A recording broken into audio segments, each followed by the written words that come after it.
مشاهدينا الكرام، السلام عليكم ورحمة الله تعالى وبركاته.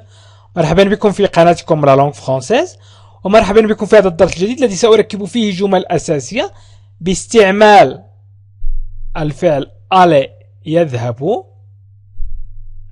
مثلا je vais أذهب، وأيضا الفعل faire يقوم، je fais أقوم أو أفعل، aimer يحب، j'aime أحب، jouer يلعب، je joue ألعب.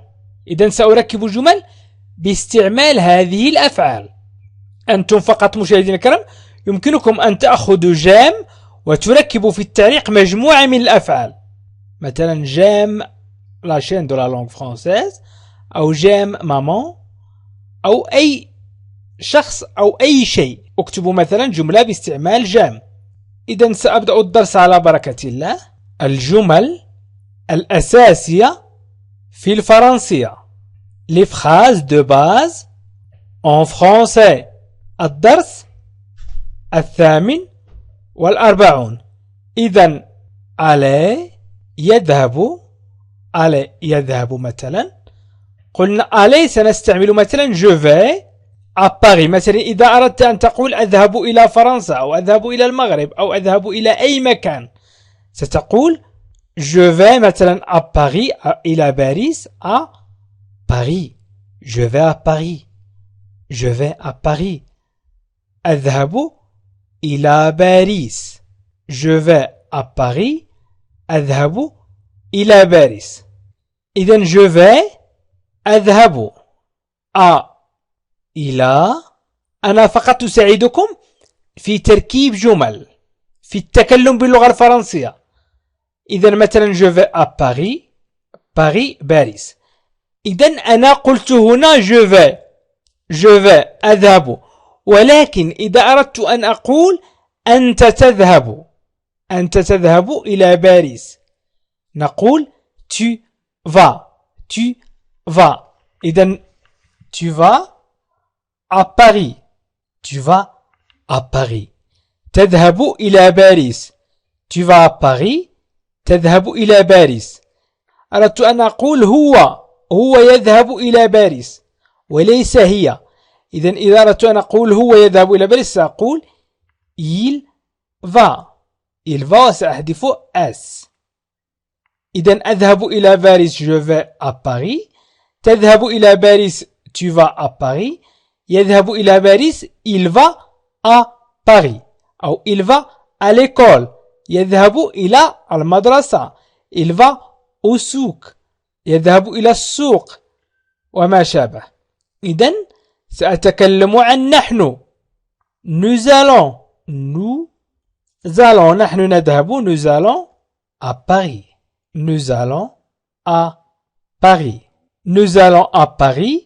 نحن نذهب إلى باريس. nous allons à Paris. نحن نذهب إلى باريس. إذا أردت أن أقول أنتم تذهبون vous allez. أنتم تذهبون vous allez à Paris. إذا أردتم أن تقول هم يذهبون إلى باريس، تعني elles vont. حاولوا أن تركزوا معي قليلا. elles vont à Paris، يذهبون إلى باريس. إذن بالنسبة للمذكر، وبالنسبة للمؤنث نقول elles vont وليس ils vont. elles vont يذهبن أي جمع المؤنث يذهبن. وبالنسبة للمفرد نقول elle va تذهب هي إلى باريس.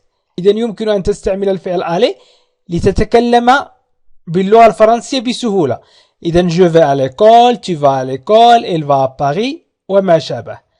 إذن الفعل aller قمنا بتصريفه إلى الحاضر. le présent c'est la conjugaison du verbe aller au présent. إذن الآن سأمر إلى الفعل الثاني وهو faire. دائما أحاول أن أقدم لكم أفعال متداولة كثيرا في اللغة الفرنسية، ويمكنكم مشاهدينا الكرام أن تتابعوا برنامج تعلم اللغة الفرنسية في 3 أشهر، وذلك بالضغط على الروابط أسفل الفيديو في خانة الوصف أو في خانة التعليق. هناك روابط لتعلم اللغة الفرنسية في 3 أشهر. إذا الآن سنتكلم عن الفعل faire. إذا faire يقوم، faire يقوم. Nous faisons de la couture. نقوم بالخياطة. Nous faisons de la couture. نقوم بالخياطة. إذا nous faisons نقوم بالخياطة de la couture. يمكن أن أقول أيضا je fais mes devoirs. دائما أتكلم عن الفعل faire. Je fais mes devoirs. Je fais mes devoirs. أقوم بواجباتي. إذن mes devoirs واجباتي. Je fais أقوم. إذن je fais mes devoirs أو أفعل واجباتي أو أقوم بواجباتي. Le verbe faire يقوم أو يفعل. إذن أنا الآن أقول أنني أقوم بواجباتي. Je fais mes devoirs. ولكن إذا أردت أن أقول أنت تقوم بواجباتك، أنت تقوم بواجباتك، يمكن أن أقول tu fais tes devoirs. Tu fais تقوم tes devoirs واجباتك tes devoirs. إذا ما يهمنا هو la conjugaison du verbe faire au présent. Tu fais tes devoirs. يقوم بواجباته أو يقوم بواجباتي. إذا يقوم بواجباته il fait avec tes. نحذف s ونضع tes. Il fait ses devoirs. Il fait ses devoirs. إذا je fais mes devoirs, tu fais tes devoirs, il fait ses devoirs. يعني يقوم هو بواجباته. وأيضا يمكن أن نقول تقوم هي بواجباتها. Elle fait ses devoirs. Elle fait ses devoirs. Elle fait ses devoirs. الآن سنتكلم عن nous faisons nos devoirs. Nous faisons nos devoirs. أو vous faites vos devoirs. Vous faites vos devoirs. تقومون بواجباتكم. Vos devoirs واجباتكم. Vous faites تقومون. الآن سنتكلم عن يقومون بواجباتهم. Ils font leurs devoirs. Ils font leurs devoirs. يقومون بواجباتهم. Leurs devoirs. إذن je fais أقوم, tu fais تقوم, il fait يقوم, nous faisons أي نقوم, vous faites تقومون, ils font يقومون أو يفعلون. الآن سأمر إلى aimer. aimer يحب. مثلا ils aiment lire. يحبون القراءة أو إنهم يحبون القراءة. إذن ils aiment إنهم يحبون أو يحبون lire القراءة. إذن إذا أردت أن أقول j'aime أحب. j'aime ça أحب هذا. j'aime ça أحب هذا. إذن j'aime lire أحب القراءة. أنا أحب القراءة. j'aime lire أنا أحب القراءة. أنت تحب القراءة أو أنت تحبين القراءة. ستقولين أو ستقول tu aimes lire avec S. Tu aimes lire avec S. j'aime lire أحب القراءة. tu aimes lire تحب القراءة. il aime lire هو وليس هي. il aime lire نحذف S. il aime lire هو يحب القراءة، ولكن هي تحب القراءة سنقول elle aime lire. Elle aime lire. Elle aime lire. هي تحب القراءة. Elle aime lire. Nous aimons. نحن نحب القراءة. Nous aimons. Nous aimons lire. لاحظوا معي أضفنا ONS. ONS. حذفنا ER. aimer. حذفنا ER. وأضفنا ONS. Nous aimons lire. نحب القراءة. Vous aimez.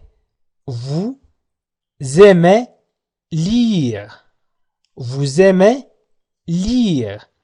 تحبون القراءة. إذن vous aimez lire. تحبون القراءة. Ils aiment. Ils aiment lire. Ils aiment lire. إذن ils aiment lire. Ils aiment lire. يحبون هم القراءة. أو بالنسبة للمؤنث يحببن القراءة نقول elles, eux, deux elles, eux. Elles aiment lire. Elles aiment lire. يحببن القراءة. Elles aiment lire للمؤنث. إذن j'aime أحب. j'aime أحب. tu aimes تحب. il aime يحب. إذن la conjugaison du verbe aimer أي تصرف الفعل aimer إلى الحاضر au présent. الآن سأمر إلى jouer. يمكنك أن تتكلم باستعمال أفعال عديدة، فقط تابع معي وأنا سأحاول أن أقدم لك الأفعال المتداولة كثيرا لتركب الجمل الأساسية في اللغة الفرنسية. الآن سنتكلم عن jouer يلعب. jouer يلعب. vous jouez au football.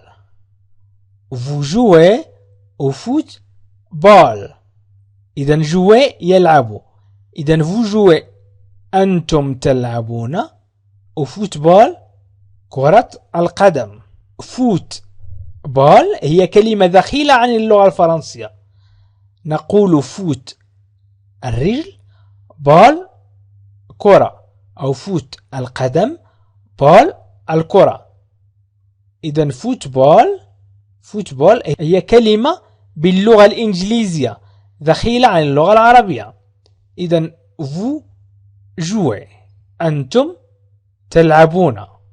إذا أردنا أن نقول أنتم تلعبون نقول vous jouez، ولكن إذا أردنا أن نقول أنا ألعب سأقول je joue أنا ألعب. أنا ألعب au football. je joue au football. إذا أردت أن تقول أو أردت أن تقولي أنا ألعب كرة القدم سأقول je joue au football. je joue au football. إذا أردت أن تقول أو أردت أن تقولي أنت تلعب كرة القدم ستقول tu joues au football. tu joues au football. tu joues au football. أنت تلعب كرة القدم. tu joues au football. إذا أردت أن تقول هو يلعب نقول il وليس هي تلعب. هو يلعب نحذف اس لجو ونقول il joue au football. il joue au football. إذا أردت أن تقول نحن نلعب ستقول nous jouons. nous jouons au football ونضيف ONS. nous jouons au football. vous jouez أنتم تلعبون. vous jouez au football. EZ. vous jouez au football. vous jouez au football. أنتم تلعبون كرة القدم. هم يلعبون كرة القدم وليس هن. هم ils jouent نضيف ENT. ils jouent au football. ils jouent au football. هم يلعبون كرة القدم. هم يلعبون كرة القدم. ils jouent au football. ولكن إذا أردنا أن نقول مثلا يلعبون الموسيقى ويعزفون الموسيقى، في اللغة الفرنسية يقولون نعزف الموسيقى، هي je joue à la musique. مثلا je joue à la musique. إذا je joue à la musique ألعب الموسيقى. وفي اللغة العربية نقول ألعب الموسيقى، أعزف الموسيقى. إذا أردنا أن نقول أعزف الموسيقى أقول je joue à la musique. je joue à la musique. إذا هنا في aimer مثلا إذا أردت أن أقول أحب أقول j'aime، ولكن إذا أردت أن أقول أحبك مثلا أو أحبك مثلا سأقول je t'aime. je t'aime. je t'aime أحبك أو أحبك. إذن لا conjugaison، أنا أعلمكم فقط le présent، أتكلم عن le présent، ولكن يمكن أن نقول je t'aime أي أحبك أو أحبك. استعملنا التاء التي تعود عنك أنت أو أنت. إذن هذه معلومات فقط إضافية كي نستفيد أكثر. إذن هنا تكلمنا في هذا الدرس عن الفعل aller، وقمنا بتصريفه إلى الحاضر، وركبنا جمل باستعمال الفعل aller. إذن je vais، tu vas، il va، nous allons، vous allez، ils vont. وأيضا قلنا faire، الفعل faire يقوم أو يفعل، وركبنا جمل باستعمال la conjugaison du verbe faire au présent. je fais، tu fais، il fait، nous faisons، vous faites، ils font. وأيضا تكلمنا عن الفعل aimer، j'aime، tu aimes، il aime، nous aimons، vous aimez، ils aiment. jouer أيضا تكلمنا عن الفعل jouer وركبنا جمل أساسية باستعمال الفعل jouer مصرف إلى الحاضر. je joue، tu joues، il joue، nous jouons، vous jouez، il joue. إذن مشاهدينا الكرام، وهنا أحاول أن أقدم لكم الجمل الأساسية، الجمل المتداولة عند الفرنسيين، ولكن باستعمال لا كونجيغيزون لمجموعة من الأفعال متداولة وأساسية في اللغة الفرنسية. وأريد أن أخبر من التحق بنا مؤخرا أن هناك برنامج لتعلم اللغة الفرنسية، أي مدرسة خاصة لتعلم اللغة الفرنسية في 3 أشهر للمبتدئين وللأطفال. إذن من أراد تعلم اللغة الفرنسية في 3 أشهر فليضغط على الروابط أسفل الفيديو في خانة الوصف وفي خانة التعليق. هذه الروابط التي تشاهدونها أمامكم توجد في خانة التعليق أو في خانة الوصف، وهي عبارة عن قواعد. فلتبدأ القواعد من الأول، ثم التحدث والتكلم باللغة الفرنسية، ثم تعلم اللغة الفرنسية عن طريق الجمل، مهارات النطق والسماع، وأيضا جميع القصص. وستجد أيضا برنامج لتعلم اللغة الفرنسية للمستوى المتوسط، وهو عبارة أيضا عن قواعد وجمل وحوارات ونصوص وقصص. إذن اضغطوا على الروابط أسفل الفيديو في خانة الوصف وفي خانة التعليق لتتعلموا اللغة الفرنسية من البداية ومجانا. وشكرا لكم مشاهدين الكرام، وإلى لقاء آخر فيديو آخر إن شاء الله.